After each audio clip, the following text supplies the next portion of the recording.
Hello there sexy PlayStation gamers, and welcome back to another Pure PlayStation video review on Pure Play TV. And this time we've got Windbound for PS4, Xbox One, Nintendo Switch, PC and Stadia. I was actually fortunate enough to get my hands on Windbound way before release to do a preview piece, and so I went into the game and the review with a little more knowledge and comfort than I'm normally afforded.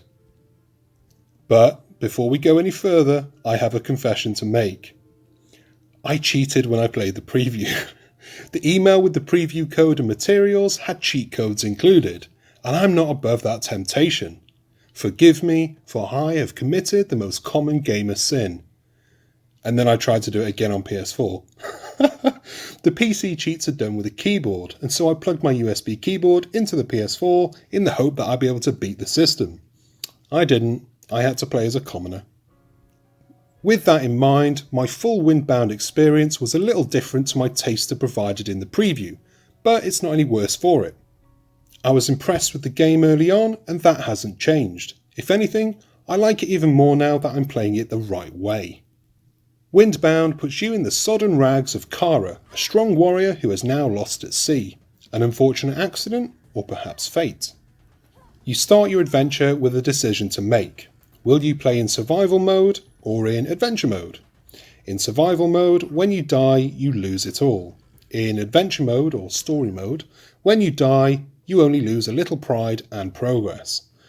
I don't have much pride anyway, so I was happy to lose progress by playing in the story mode. The game is split into chapters, and each chapter presents you with a new set of randomly generated islands to explore, goodies to harvest and craft, animals to battle, and 3 monolithic structures to scale. Each of these structures has a magical seashell at the top, and once you've activated all 3, you go to the next chapter via an island with bridges that only form once you've activated the magical seashells. It's easy to follow once you know how. Windbound doesn't explicitly explain anything to you. Instead, you've washed up ashore with just a knife and the need to consume to survive. Each island has different resources on it. Some may have lots, others may have barely anything.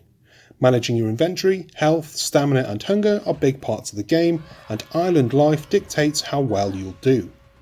Your stamina bar is also your hunger bar.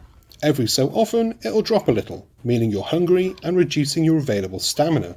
Stamina is used for swimming, sprinting and combat, and running low on it during an encounter could be what sends you to a burial at sea, or at least back to the start of the chapter. You maintain your stamina and health by eating food. You can forage for berries and mushrooms, or you can kill some of the native inhabitants on the islands and consume their meat. But you need to cook it first, otherwise you'll get 20 seconds of wobbly camera and only a slight boost to your dwindling stamina bar. It's a solid, if a little unoriginal, mechanic that always kept me wondering where the next meal would come from. Would I risk going out on my makeshift raft to the next island without first cooking something? Would I stay the night and let my fire cook a decent supply of meat that I can take with me? These were the choices I had to make. I didn't always make the right decision, mind you, and that's the beauty with such games, I suppose. You live, you die, you learn, you live again. If only real life had an easy mode, eh? Progression isn't as straightforward as you'd think. Certain abilities, weapons and items can only be crafted after making a certain amount of progress, as some of the ingredients won't show up in the first or even the second chapters and their islands.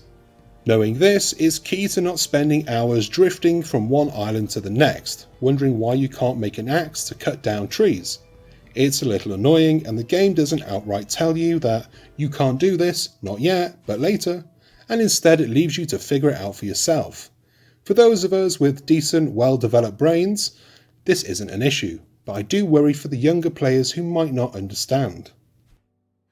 Putting together a seaworthy craft, stocking it up with supplies needed, and then battling the open oceans is perhaps my favourite part of the game. While there is combat with the island beasts, I didn't find it all that great. It works, but it just wasn't really for me. I had to do it to progress, but it wasn't for me. What I really liked doing was sailing the open seas and tackling whatever came my way. The sailing itself isn't supposed to be realistic, nor is it a simulation, but it feels right. Again, there's very little on screen to tell you where to go or which way the wind is blowing, and the game leaves this for you to figure out. Thankfully, it's fairly easy.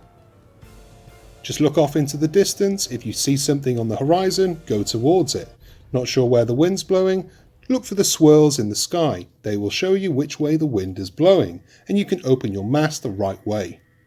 It feels good and responsive, and I could spend ages plodding along riding the waves until I'm disturbed by a creature of the deep, that is, or the need for nourishment. The story unfortunately falls into the background, instead letting the gameplay do the hard work. Ordinarily I wouldn't like this. I'm a story player and I enjoy a good tale. In Windbound I didn't really mind. The core gameplay loop of keeping myself fed, stocked up, and able to flee at a moment's notice was enough to keep the winds in my sail. And that's the end of this review. I hope you enjoyed it, I hope you found it useful. If you did, fantastic. Why not hit that like and subscribe button down below? Helps us bring you more stuff to watch in the future. I've been Chris, you've been gorgeous. Until next time, bye!